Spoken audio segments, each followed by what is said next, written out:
বাগেরহাট-৩ মোংলার রামপাল আসনে জামায়াতে ইসলামের মনোনীত প্রার্থী অ্যাডভোকেট মাওলানা শেখ আব্দুল ওয়াদুদ বলেছেন, পশ্চিমবঙ্গে মমতা বন্দ্যোপাধ্যায় যেভাবে মুসলমানদের আশ্রয়স্থল হিসেবে কাজ করেন, ভবিষ্যতে বাংলাদেশ জামায়াতে ইসলামী হিন্দুদের আশ্রয়স্থল হবে। মোংলার সোনাইলতলা ইউনিয়নের আমরাতলা এক নির্বাচনী জনসভায় তিনি এ মন্তব্য করেন। তিনি বলেন, হিন্দুরা এদেশের সংখ্যালঘু নয়, বরং নাগরিক। পাশাপাশি জানান, খুলনা ১ আসনে জামায়াতের প্রার্থী কৃষ্ণ নন্দী নির্বাচিত হলে এবং দল ক্ষমতায় এলে তাকে মন্ত্রী করা হবে।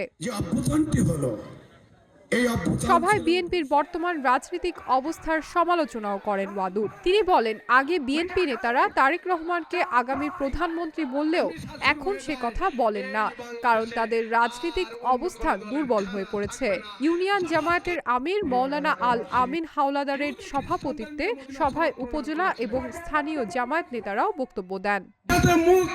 মুরগির মধ্যে আটকা থাকে, তাদেরকে যখন তখন ধরে খাওয়া যায়, সেই জন্য তারা মুরগির খাঁচার মধ্যে আটকে রেখে হিন্দু সম্প্রদায়কে ব্যবহার করার জন্য তারা এই রাজনীতি করে। তারা যদি স্বাধীন হয়ে যায়, জামাতের সাথে মিশা শুরু হয়ে যায়, এই বাংলাদেশে আর অন্য কোন দলের খানা থাকবে না, জামাতকেই বেছে নেবে হিন্দুরা। কারণ ওই যে আওয়ামী লীগ বলেছে, তোমরা তো চাঁদাবাজি করবে না, হিন্দুরা জানে চাঁদাবাজি করবে না, ক্ষেত্রফল করবে না, দুর্নীতি করবে না, সব চরিত্রবান মানুষ। প্রিয় ভাইরা, শুধু তাই নয়, মহানবী সাল্লাল্লাহু আলাইহি সাল্লাম ইহুদি খ্রিস্টানদের নিয়ে মদিনা সনদ প্রণয়ন করেছিলেন। 47 সনদ, 6টি গোত্র ছিল।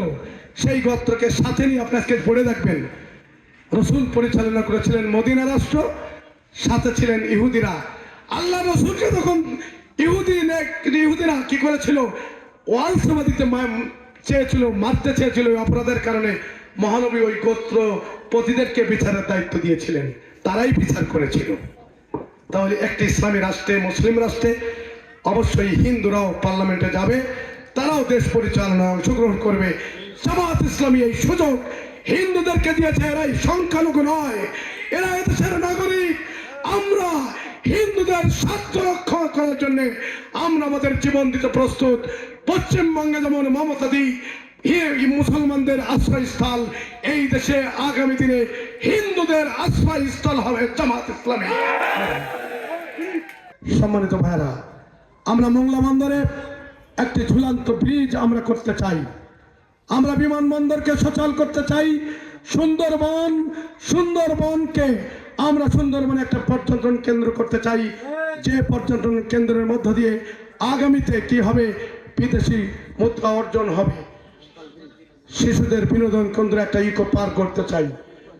রূপসা মোংলা এই সড়ককে 4 লেনে উন্নীত করতে চাই। আমরা টেকসই উন্নয়ন করতে চাই।